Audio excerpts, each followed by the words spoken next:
Have you ever found yourself asking, what is it going to take? I've been doing all the work and for some reason it's not coming. What do I need to do? Just give me a sign, give me something. Well, if you have, Catherine Demonte, author of Beep Beep, Get Out of My Way, 7 Steps to Living an Unstoppable Life, has these steps laid out for us. I went through this book, guys, and there is zero wasted space. Everything in here is about increasing your knowledge, taking action, and giving relatable stories that show the power of these tools. If you are looking to create change inside of your life and you've been running into a barrier of some kind, then this is the book for you. So without any more waiting, let's just jump right into this interview with Catherine Demonte as she breaks down the tools and the steps that are inside of this book and delivers a massive amount of value that you can implement into your life today.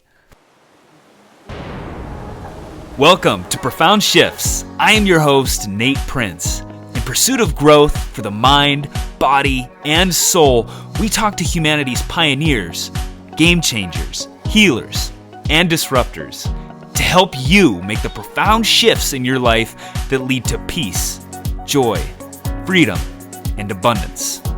Are you ready for a life of growth? So Catherine, I am so grateful to have you on this show. I just got done reading your book and implementing the tools. I didn't have the time in the book, like what you say, to spread it out so that you can experience like full impact.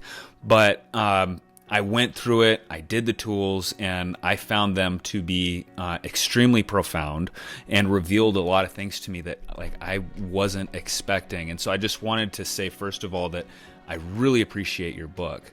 And I was wondering if you could tell the audience about like, who is this book for?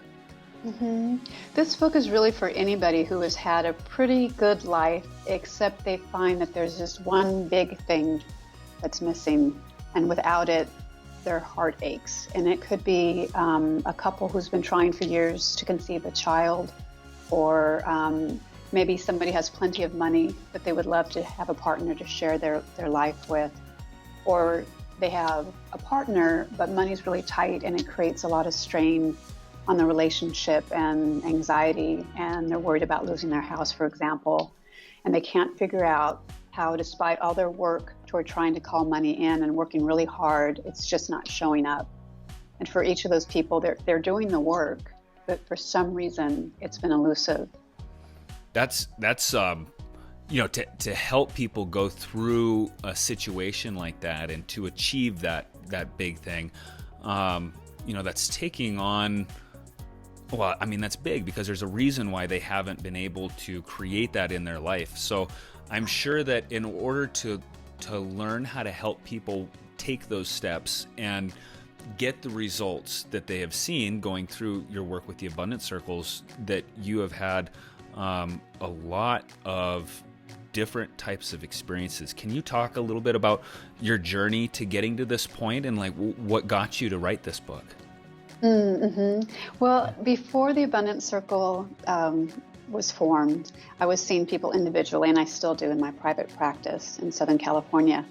And there were certain things I often spoke to about them that could be helpful, like watching their self-talk and their limiting beliefs, or looking at shadow material and how that, when things bump into our shadow, we will be blocked. Or if we're not good at receiving, that we won't let things in. So I do those things sporadically as it fit in sessions and saw results, and it was lovely.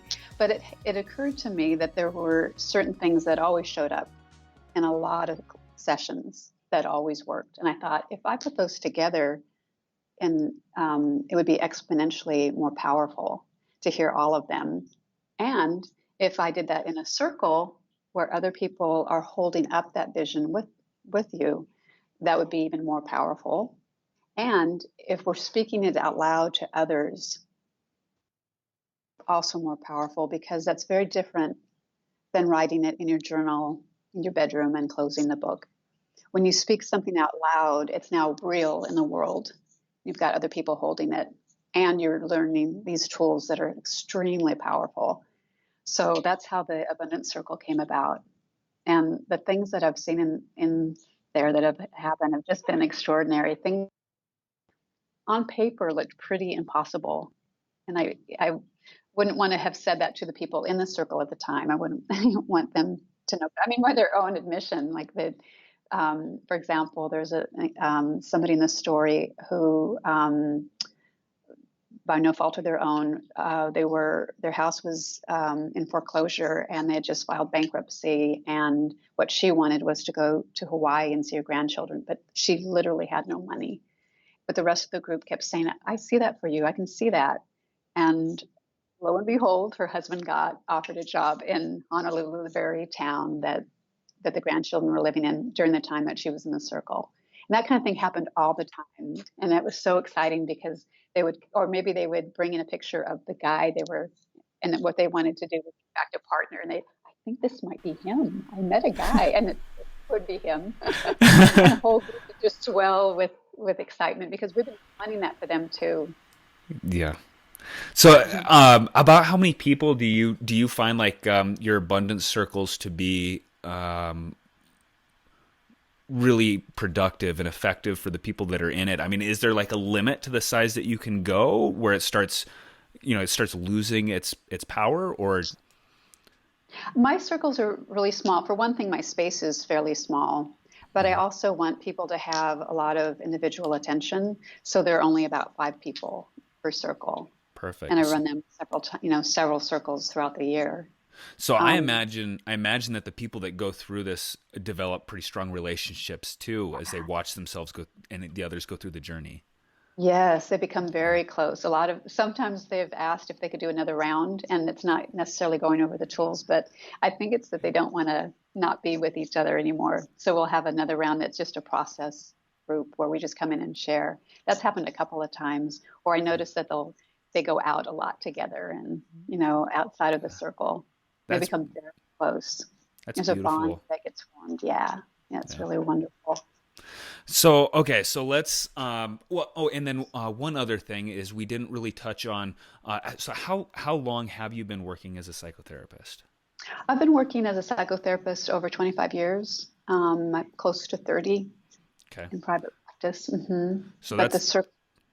I was just going to say, that's a lot of people that you've worked with then, and a lot of experience where you've seen, consistently, I'm alluding to, I guess, that, these tools that you put into this book, it's something that you have seen over the last 25 years work. Yeah. Yes, absolutely. Yeah. So, and the reason why I wanted to touch on that is because, in the self-development world today, there's a lot of people that are talking about how to find, their deepest desires or to create things in their life, where they don't have that one-on-one, experience, working with people moving through that. And, in a loud world of self-development, finding people who have true experience, who have watched people go through their journeys and have put together the tools, it's extremely valuable to find that. And so I just want to say that I'm going to get this on the video here for everybody to see. You have to get this book. It is fantastic. So, okay. In the book, you talk about, let's get into kind of the process of changing this. I don't want to give away the book, and I don't think that we could in a 1-hour video, but you talk about like this universal turning point that people approach before making a change. Can we talk about that a little bit? What is that? Yes, absolutely. To me, what the universal change is, or the universal truth is that we may have tried for years to call in something, and we've been patient, and we spoke our affirmations in the present. We saw it showing up, and we really believed it was on its way. And we do that for a while, and we keep believing it will show up. And then we watch our friends getting those things. With Facebook and Instagram, we can see people showing up and posting about the thing that we want over and over again. And we finally reach a point of, I can't take it anymore. I can't live without this thing. It's not funny anymore. I'm tired of being present, and I'm tired of speaking it as if it's here because it hasn't shown up. And we can address that universal peace that I find happens to everybody and I guess that's just the way it goes. I won't ever have it, or I'm not going to stop until I get it.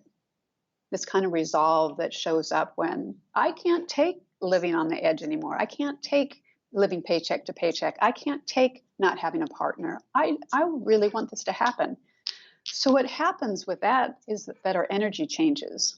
We can't not be heard by the universe when we say it like that. And I notice that that's the reason that we can attract things like a parking lot spot every time we ask for it, for example, because we're not that attached to it. But you notice how those kind of things are really easy to call in, right? Yeah. Like, oh, I forgot to ask. Oh, you're driving around. You say, oh, I forgot to ask my parking lot angel for a spot. But there's one. Yeah. It's super easy. But Yeah. this thing we want so badly has been so elusive that we finally kind of scream, and I can't take it anymore thing.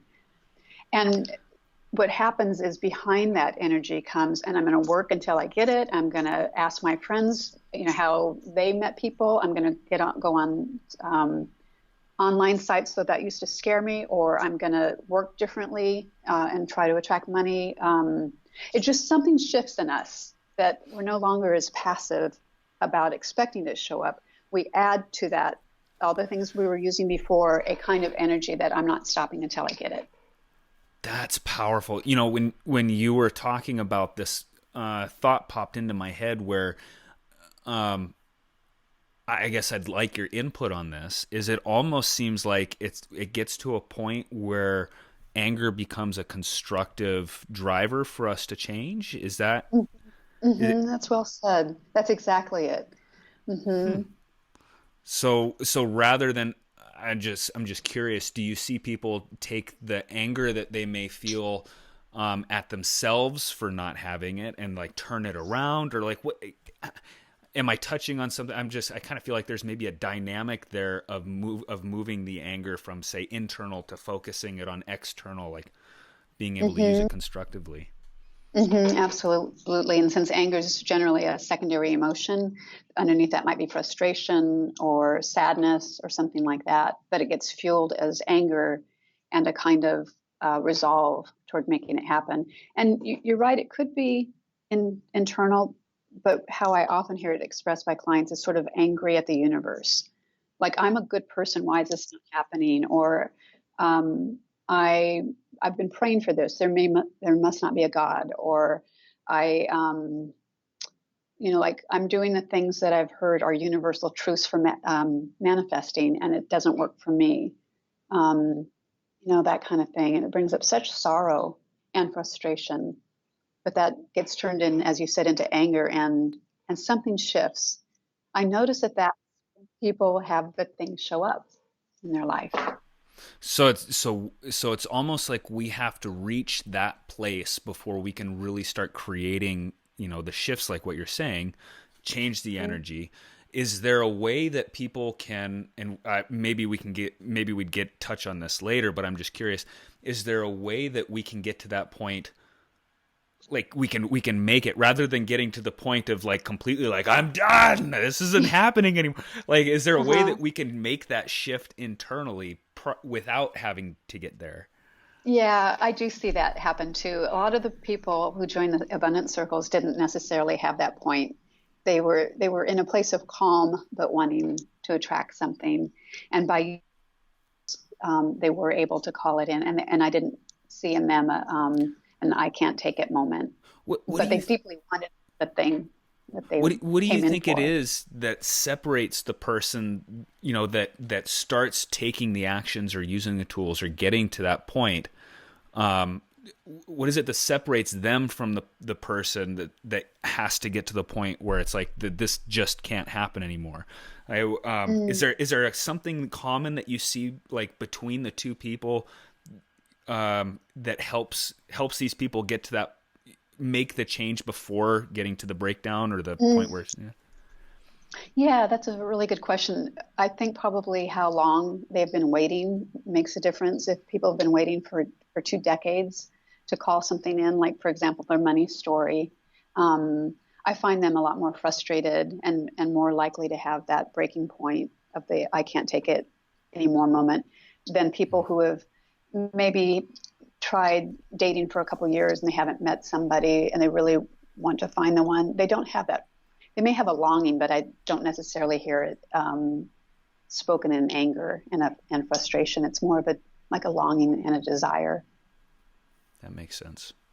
So, okay, so something that you said in the book, or something that you talked about in there, were unconscious objections. And I'm just like, don't we know what we want? Is it? Mm-hmm. Could you talk a little bit about the unconscious objections? Yes, absolutely. We do know what we want, and I think that's what scares us. Actually, it's not that we don't know. We know very well, and we're afraid to have it come in.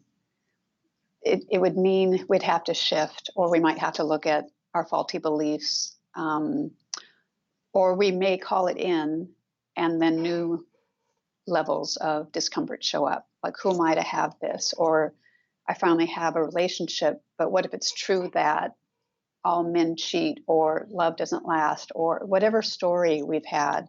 So new levels of discomfort comes in. And so ideally what we do is just face that fear wherever we are in our journey, and ask it to speak to us. There's an expression that says new levels, new devils, meaning even as you know what you want and you achieve that, and then you get clearer and you attract higher and more, that new material, like new levels of fear might show up. It's the same thing, just wrapped in a different package. You know what I mean? Like, in other words, fear may have shown up down here about showing up in the world or having love or whatever it was we were trying to attract.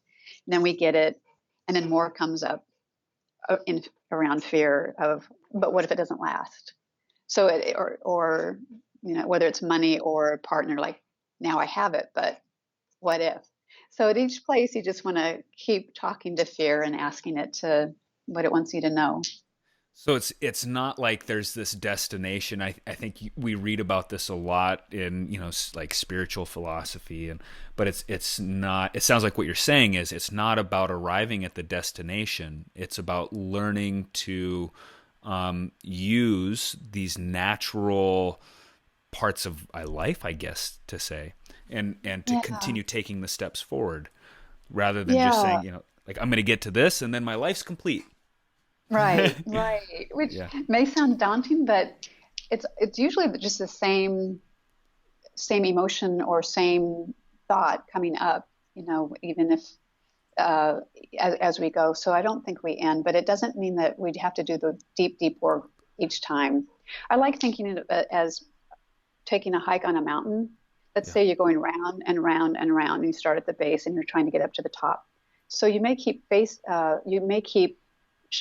realizing that you're back at the face of the mountain, but you're on a higher level as you go up.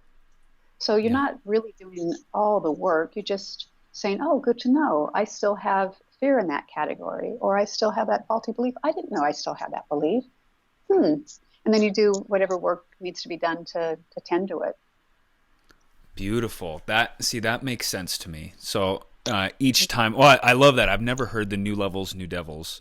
And that definitely makes sense. When I look at my own journey, and I'm sure everybody else, that does that. Okay. So, as we're doing this, and we're making our trips around the mountain, later on in the book, you talked about the finesse of receiving.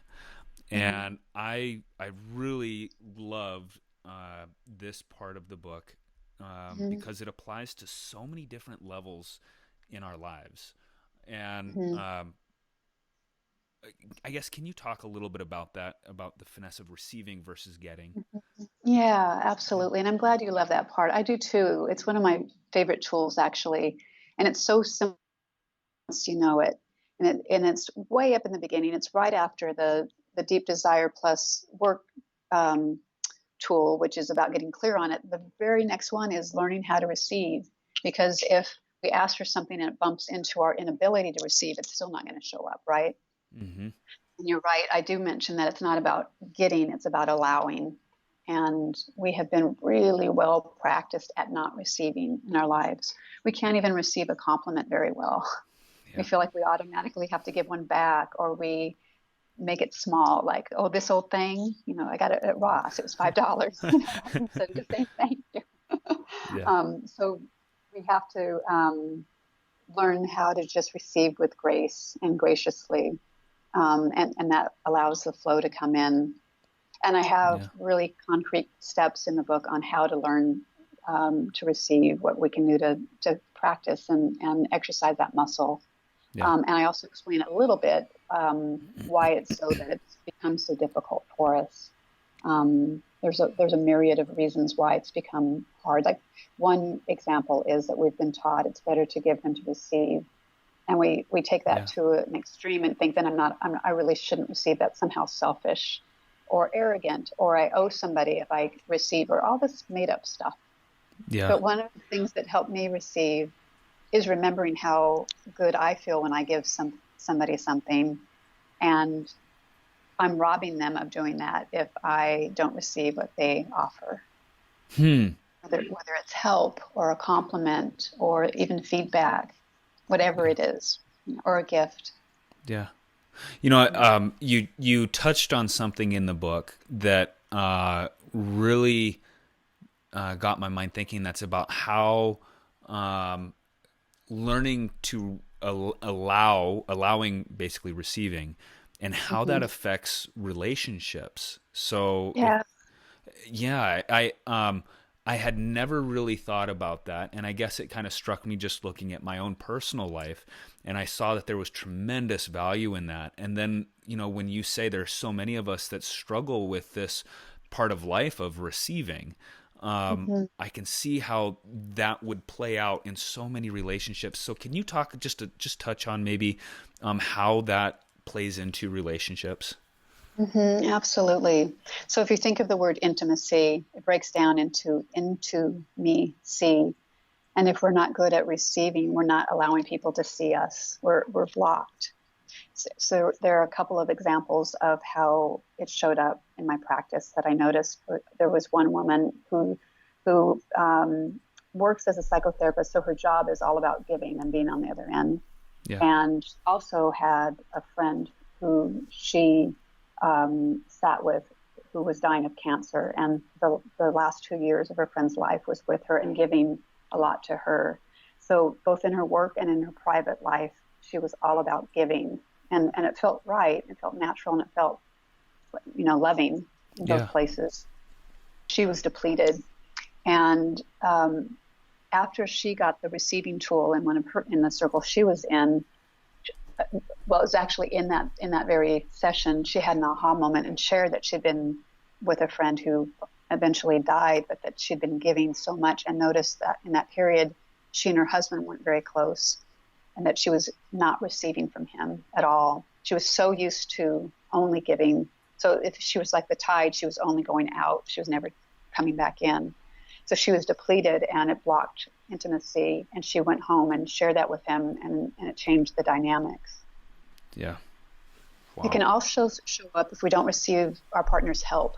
For example, if we have a belief system that if I want a job done, I have to do it myself, or nobody does the work around the house as well as I do, the parenting or the house cleaning or the chores, and if we and they don't receive help, and that creates resentment. I had a couple that talked about that. The wife said that the husband never helps, but he would look shocked that I help all the time, but you don't receive it very well. If I load the dishwasher, you come behind me and undo it, or and I'm always doing things for you. And she said, but you don't do the things I want you to do. And he said, you don't ask. I think I'm doing for you. And she realized she couldn't receive from him very well. So she learned to just receive his help or ask for what she needed. A lot of times when we're in resentment mode, it's because we aren't good about asking for what we want to receive. Wow. Yeah, that's, I can see how that can make such tremendous impact. And just like what you're talking about, working with that couple, I'm sure that her just having that realization, that moment created a spark of transformation inside of their relationship. Yeah, it did. It did. I saw that spark. I love that you describe it that way because I almost literally saw it. A spark of an aha in her and in him. Like, I can give to her and have it received and not get criticized for not helping. I help all the time. Yeah. Yeah. Yeah. And that's, that can make the difference, of 5 years of happiness versus 5 years of frustration and struggle just by having that one aha, that one moment of realization and epiphany. That's beautiful. And I think that's something that there's a lot of couples out there that, it could be tremendously helpful. So speaking of tremendously helpful, you talked about in your book shadow material, and I've heard like the talk about this, but I've never really looked into it. And so when I was going through and doing your exercises, I had a lot of wake up calls and aha moments in the shadow material, and I just want to touch on this before you dive into it, but I noticed dreams that spoke to me after having these realizations. Oh, wow. It just triggered a lot of, I guess it was kind of like, I felt like there was a door that was closed and there was a whole bunch of stuff built up behind it. And when I started doing the work, the tools that you have in this book about diving into that, I felt like that door opened and it was just like, blah, the stuff just came tumbling out. And so it was, very powerful for me. So can you kind of touch on that? Yeah. Can you kind of touch on the shadow material and let people know kind of what that world is? Yes, absolutely. So shadow material doesn't mean dark and negative. It means that it's hidden from the light of our awareness. And so it's the stuff we pushed underground when we were children because we thought it was a bad quality. And it may have been a perfectly delightful quality. In fact, it often is. For example, if we were little and singing in a hairbrush and a parent walked by and said, "You're so vain," or something, and we thought we were just cute, we would push vanity into our shadow. We would think, I don't want to do anything that makes me look vain. So that could show up as not being very confident in life, for example, if that makes sense. Or if we were good at organizing play and somebody said that we were bossy and felt like that our being bossy meant they were withdrawing their love from us, then we wouldn't ever want to look bossy. And that might mean that we didn't even use our voice when it mattered. Yeah. But we don't even know that stuff is in our shadow because it's been there so long. Yeah. And the way to find out what's in our shadow is usually the things that bother us in other people. That's the thing that we've hidden. Yeah. I guess, looking at the my friendships and associations with people, I imagine that there are people who are ready to look at shadow material and there are people who are not ready. Is that something that you have found in your work? Yeah, absolutely. I absolutely have seen that. And I think when people aren't ready, they think that they're going to discover something really ugly and awful, like that they're not good people or that they're actually bad people. But the traits in our shadow are actually often our best trait when we turn it into its opposite, positive.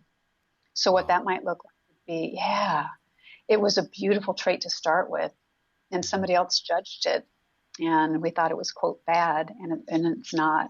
So to use the examples I gave before, it'd be beautiful to pull out your bossy or vain trait and turn it into, I'm a really good leader and a good organizer of people, or I have amplified self-confidence, and that means I can X, Y, and Z. Just to turn it into the positive, like I said, this positive opposite. Yeah.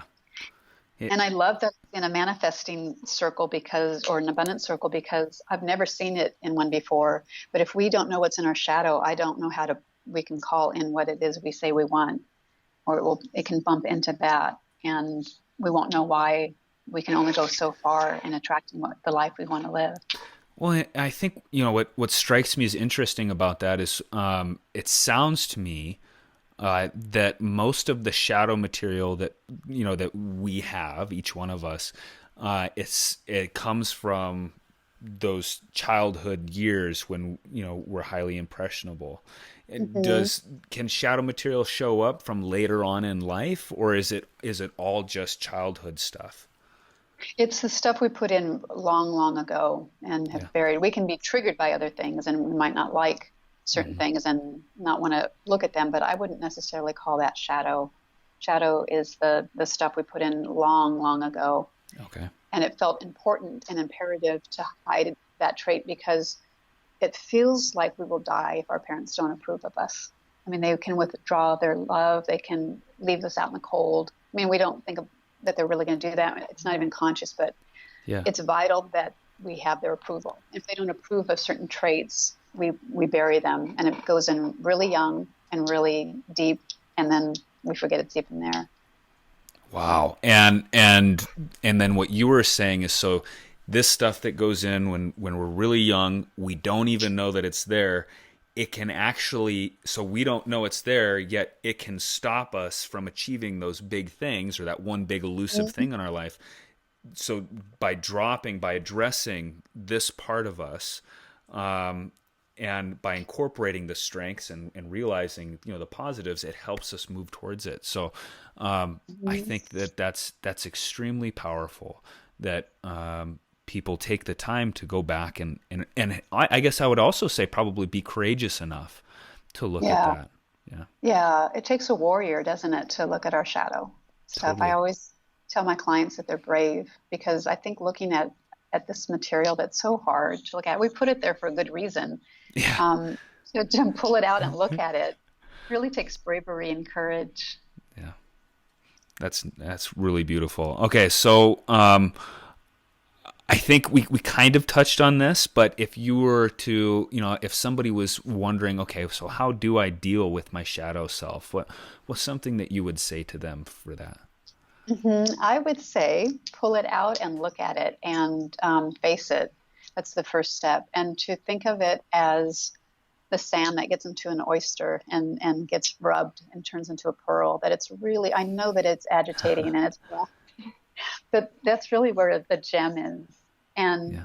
to ask, like maybe look at how to turn it into its positive opposite, but also Hmm. to acknowledge that that's a beautiful trait in you, that bossy or that vanity.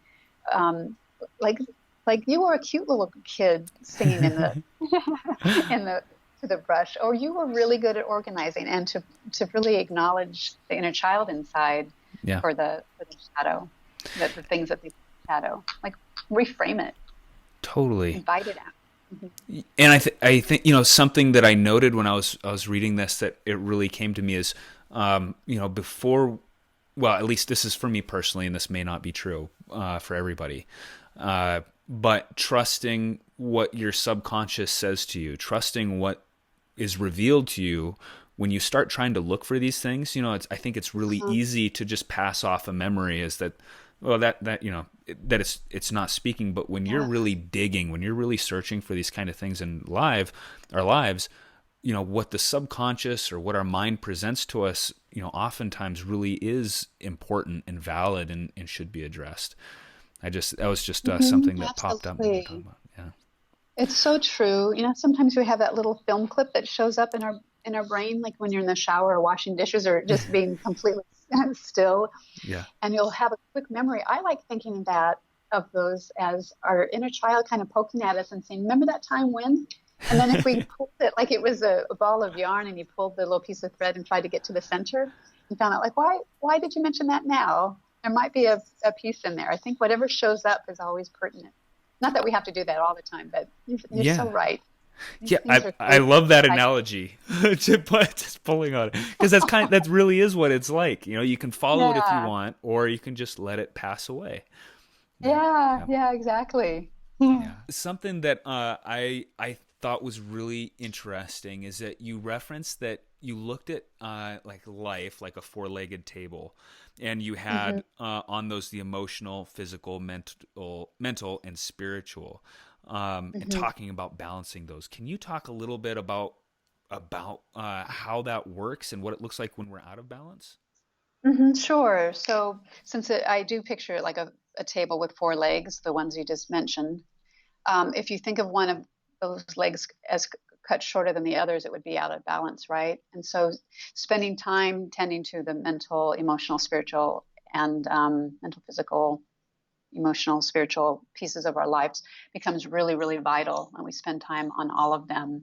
So, for example, the emotional part would be watching our self-talk and how we interpret things that happen to us, things like that, and using I am statements like I am calm, I am present might be helpful to have more of that in our emotional life, if that makes sense. Mm-hmm. And then tending to the mental piece is talking about acuity or brain stimulation or learning something new.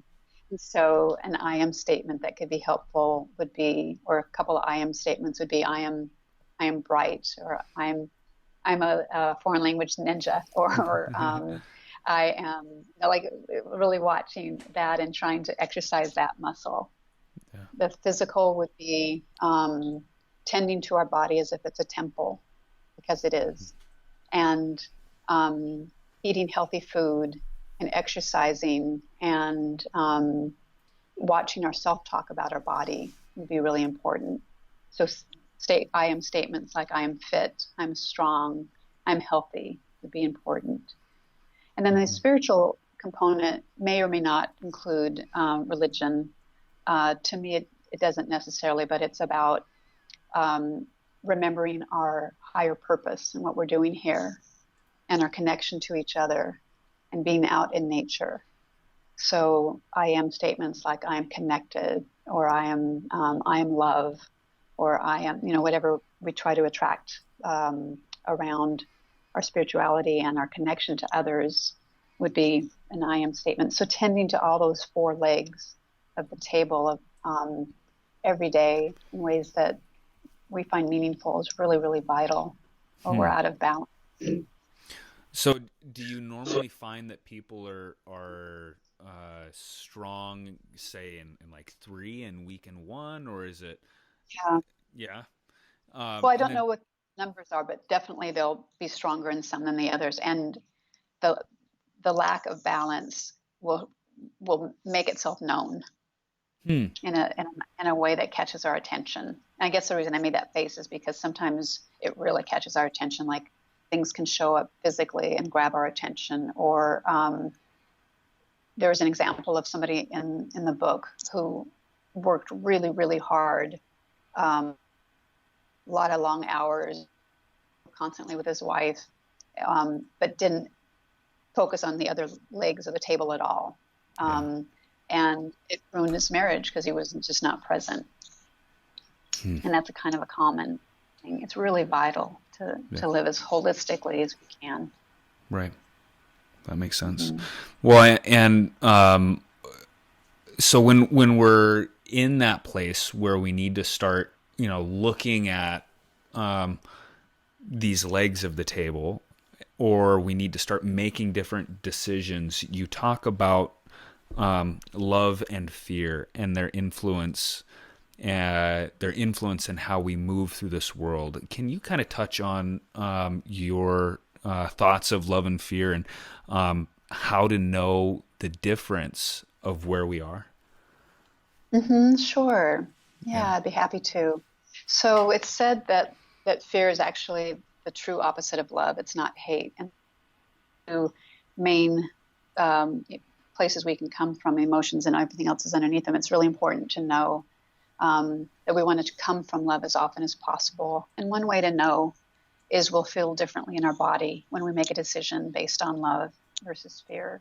So an example of a fear-based choice might be something like, I'm afraid if I study what I want to in college, I'm not going to get a job, so I'm going to study accounting, which I hate, or something like that.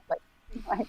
And we make a life decision based on fear, and then we get into accounting and hate it, and that's what we've geared our life toward. So we'll know the way it feels. Love is expansive, and fear is constrictive. And we'll also know it by the choices we say. By the words we say about a choice.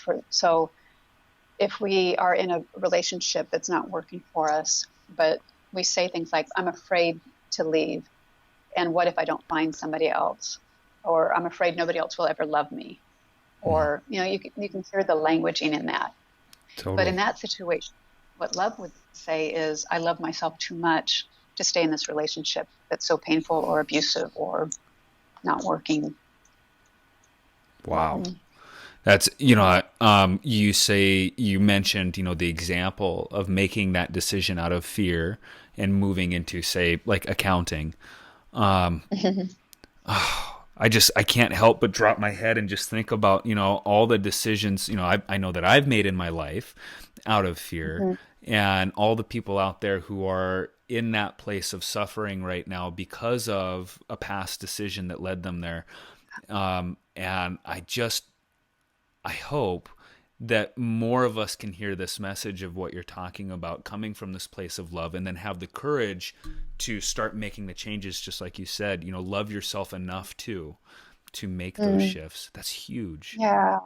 Oh, Yeah. good, good. Yeah. Yeah. When we know it, it can make a real difference. And, we all have made decisions based on fear because it felt like the right thing at the time. And fear Yeah. shows up to protect us. It's a bad rap at times, but all those decisions you made and the ones I've made based on fear felt right at the time. Yeah. But if moving forward, we can ask, the way I ask it is, what would love have me do here when I'm not sure which one is, which way to go? And Yeah. I'm not even thinking in terms of love versus fear in that moment. I just think, I don't know, maybe I should do this one, or maybe I should go that way. I'm not, I'm not even deeply aware enough to know one's love and one's fear in that moment. But if Right. I get still, place a hand on my heart and just say, well, what would love have me do in this moment? The answer comes pretty easily. That's amazing. What's funny is I was thinking this morning, I was going through and reviewing my notes, and I was thinking I should get that tattooed on my forearm. What would what would Oh, love do here? So I could always oh, look down, and oh, have that, because I love if that. somebody had that through their life and they always reference that, imagine the different choices that a person would make through life. Yeah, That's yeah, powerful. absolutely. Super powerful. Yeah. Not only how we treat ourselves, but others. If we're always coming from what would love have me do, it, Yeah. that would be a powerful way to move through the world. Yeah, suddenly those small things that may have, bothered us before, they become irrelevant when you're looking at it through the eyes of Hmm. love, or through that perspective. Hmm. Yeah. Yeah, absolutely. So okay, so I had a note here that, I guess, so a lot of people struggle with purpose and following their passion. And a quote that you said in the book that I thought was fantastic was, "The passion you have in your heart is there for a reason, and it's your job to share and cultivate that passion." Could you talk about that a little bit? Yeah, yeah, Yeah. and that really comes to what would love have me do too, in a way. But Yeah. yeah, I feel like each of us has this little nugget inside, and it begs a question like, who are we not to share that?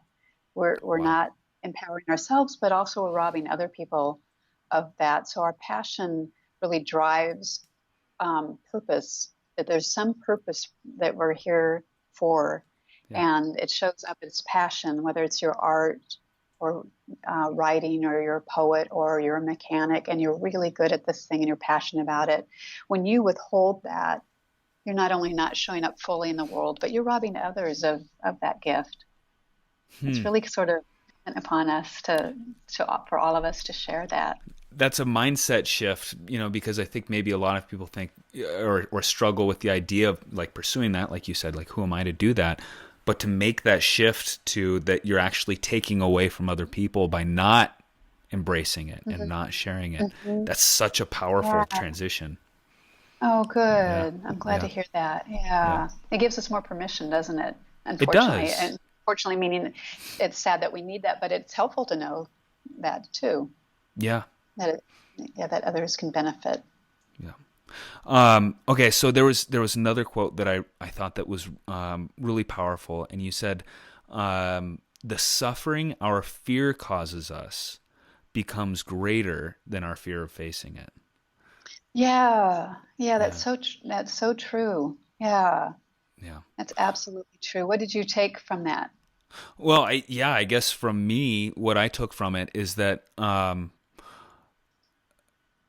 I guess that is what eventually drives us to the point to really to get to the point where we say, I can't take it anymore, and to actually make that shift, because, and maybe that goes back to, when I was asking you about the difference between the people that make the decision that they're going to change prior to that point where they just say, I'm not going to do this anymore, is being willing to face their fears, being willing to step into that place.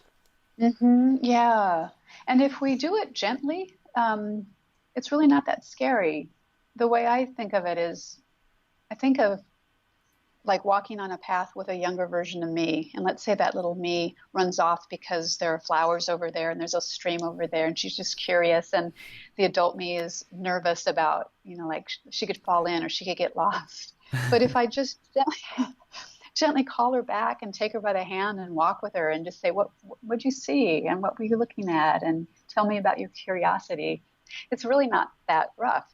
But the idea of it was created far more suffering, and just looking at it squarely and saying, fear, what do you want to tell me? See, that's beautiful to be able to look at it from that perspective. That is. So, let's see here. So the role that synchronicity plays in our life. I really loved some of the stories that you shared in this part of the book, because it exposed it as, I guess, what it is, this beautiful thing. But I was just wondering if you could kind of touch on synchronicity, and how do we tune into that? How do we see more of that in our lives? I'm smiling because I just love this tool. It's so fun. It shows up. I mentioned in the book that to me, synchronicity feels like the universe and I are dancing together, and I just love it. So how it fits with an abundance circle for me, why I got put into it, is it's really nice to get reminders when we're following our path and we think, I feel like I'm supposed to go this way. It's really nice to get those road signs from the universe that we're on the right track. And for me, that's what it is. And sometimes people ask for very specific things to show up, and they do. Like, if this is the right thing, can you please, show me a sign, universe? And they get it. And so it's really confirmation, to get those kinds of things. So I invite people to pay attention to things that keep showing up, like certain numbers or certain animal or a bird or a butterfly, or certain song. It's really lovely confirmation that we're on track. There were a couple of people in the Abundance Circle who joined not knowing what it was they wanted to attract, but they knew something was missing. And synchronicity was actually really important for those people too, because they started getting signs about what direction to go. It was sort of like when you're bowling and it has the rubber along the lane. They just kept bumping into it gently, like, well, go this way. And they were led to things that they hadn't even thought about, but only because they started paying attention to these signs and asking their group, like, what do you think it could mean when this thing shows up? And we're like, well, maybe that means you should go that way. So synchronicity is really a beautiful gift from the universe. So it sounds like what you're saying then is that synchronicity is always there. It's just our awareness to it, like where we look at it as something special rather than just, oh, that's a coincidence. Yeah. To me, a coincidence doesn't have any meaning. It just, circumstance. Yeah. It's kind of interesting, or happenstance. But synchronicity, I attach meaning to, and I believe you're right that it's always there. But if we're in a place of needing to know something and it's really present in our mind, that's when I think they definitely are showing up, that these synchronicities, they're reminding us of the direction or that we're on the right path. Yeah. Well, I know that, along with when I look at my own life and the synchronicities that I've experienced, when they were very clear synchronicities where I just couldn't ignore it, that's a moment, not only did it help me in the path and the direction that I was going, but it was a moment where I really felt connected to something greater and beyond me. It just felt beautiful to be able to Yeah. know that I'm not on my own. Yeah, exactly. It's so heartwarming, isn't it? It is. Yeah. Like It we're connected is. to something bigger. There's Yeah. something bigger or to, others or yeah. There were some stories like that in the book of there's one of I didn't go into a lot of detail of it, but it came from a true story of a friend sharing with me that he'd been laying in bed thinking about a friend he'd lost touch with and didn't know how to get back in touch with him. And it had been years, but wondered where he was and had no phone number for him. He was just laying there thinking about him for the long, for a few solid minutes. And the phone rang. When he picked it up, it was that friend. And those kind of things just don't, that can't just be a coincidence. There's something Yeah. aligned, some kind of and his thinking didn't cause it, but there's something between thought, which is inner, and outer world coalescing, like the outer world meaning the call, that like, how did those align like that? That's just magical and beautiful. Yeah. And Yeah. I can see, as we move through these, through these parts of the book that you discuss and the tools, I can see how all of these, like what you were saying in the beginning, how they build upon each other. And how each one of these is such an important part of, achieving that thing in our life or receiving that thing in our life. A part in the book that I really loved is when you started talking about the sticky spots. Oh. So can you kind of, first of all, for the audience, kind of tell them a little bit where that term comes from, and then maybe talk a little bit about the process of moving through those. Sure. So the sticky spot kind of showed up when I was about 7, and I have a twin sister. We would go to the beach every summer, and when she and I would go into the water, we would find we liked body surfing, and we would find that there's this place where that you can see a wave starting to swell, but you're too far away from it to just kind of get to it and go in with the tide, but you're also too far away to run away. You can't do anything except just dive in and let it crash over you. And we would see that coming and we'd say, oh no, we're in a sticky spot. And so we get in those sticky spots in life too, where maybe it's that we're getting higher in what it was that we said we wanted. Maybe it's showing up more in the world or calling in a partner. The sticky spot would be, it's coming and I don't know what to do with it. I'm afraid. Yeah. And so you need to recognize that it's a sticky spot, and that fear is just showing up to let you know that, I'm a little worried because it is arriving, and you just acknowledge it. And you try to stay. The other thing to do around sticky spot is to try to be in the present, because it's often that we're thinking about something that happened before. I'm afraid that I'll mess up, or I'm afraid love doesn't last, or whatever stuff we've got going, or I'm afraid in the future that this won't work, or, something like that. So being present when you're in the sticky spot is super helpful. And then just asking it to speak, acknowledging asking it to speak. Okay. Mm-hmm. Beautiful. Yeah. What is it that you feel helps people break through, like when they're feeling progress and that fear pops up?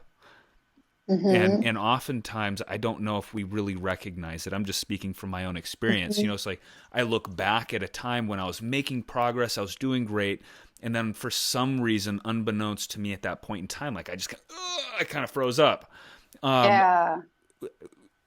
I guess, so how is it that people can break through when they hit those points, when they're moving forward, but something stops them?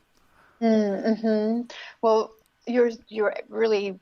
it's really common what you said about not even recognizing that it's fear. We just will do things that self-sabotage, and we don't know that it's fear, but we will not show up for work, or we'll start drinking, or we'll do something that gets in the way. And so that's a sign probably that there's fear underneath there.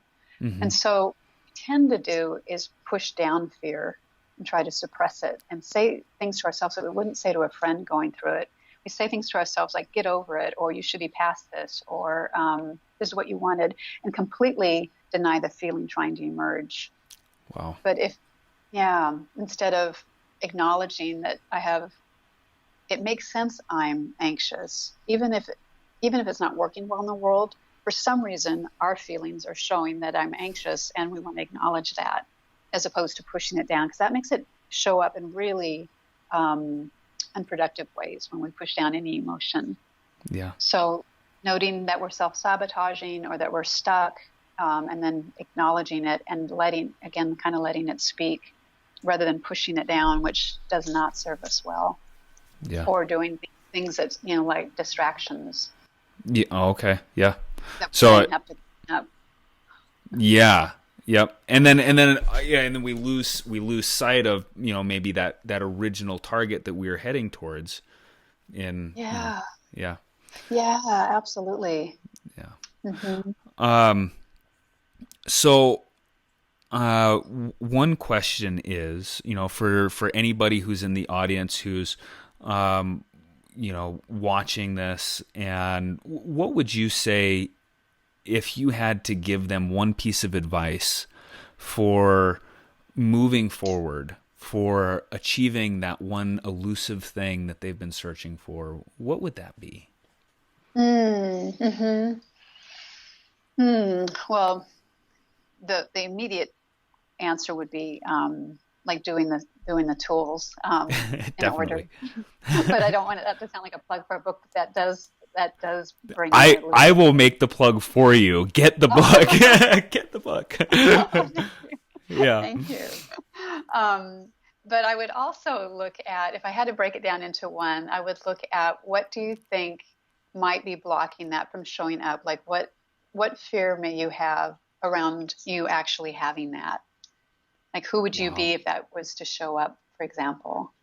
Who would you be to have a partner? Who would you be to be on stage doing your talks? Who would you be? What does that bring up as you picture that? And then, really feel into that. Does something show up that makes that actually sound scary? Or is there a fear showing up? Or do you not believe you deserve it? Like, what's your self-talk around? And if you just try it on for a bit, a lot can show up. That would probably be what I would suggest they do, is just try it on. And who would you be? Who are you when you picture that being in your life? Beautiful. That person or that you being in that place. Okay. So we're just about to where we're going to wrap up, Catherine, and I want to help the audience connect with you. So where would you send people to connect with you? Oh, they can go to my website, which is my name, Catherine Demonte, www.catherinedemonte.com, or they can find me on Instagram and Facebook, and they can find the book you mentioned on Amazon if they'd like to check that out. Those are the places to find me. Awesome. And I will leave links for all that down below. Thank you. Are there any questions that I should have asked you that I haven't through this? I don't think so, but you did say something that I wanted to comment on, and that is the piece that you just said about like when we push down and self-sabotage and do something else. What I wanted to say about that I think is important is that something else we do that's not productive ends up being proof of the original thing that had us push down the fear. So, for example, if it's who am I to show up in life? I just got this job and it feels really good, and then we don't go to work, for example, or we drink and we're too drunk to show up. Then when we feel guilty about that behavior, that becomes proof that I am all those things. Does that make sense? Wow. You just blew my mind. Wow. What a beautiful response. Wow. Thank you.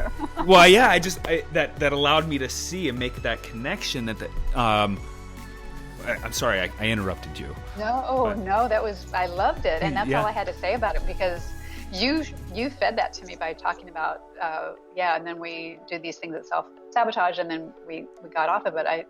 But I thought that point to add to it was and then that sabotage becomes proof that I'm not worthy, or I don't deserve, or I'm an awful person. Yeah. Wow. Well, Yeah. Catherine, it has been an absolute honor having you on the show, and I really appreciate you coming on here and sharing your wisdom with all of the audience. And you. I want to acknowledge and honor not only your experience and time put in this, but your wisdom, your integrity, and your authenticity. Because reading your book and then getting the opportunity to speak with you, it's like you're the same person. There's nothing about you that that conveys anything different, and I'm so grateful that you shared this, and I hope that there's a lot of people out there that get your book and experience the results, because the more people out there that are achieving those big desires, making those big changes in their lives, means that we are happier as a society, and each one of us that's happier, it reverberates out. So your work is a gift. Thank you. Oh, thank you. Thank you so much. I really appreciate that, and thank you for having me. Yep. All right, guys. So make sure you go out and get her book, connect with her on Facebook, and check out her website. Until next time, we will see you on the next episode. Bye-bye. Bye.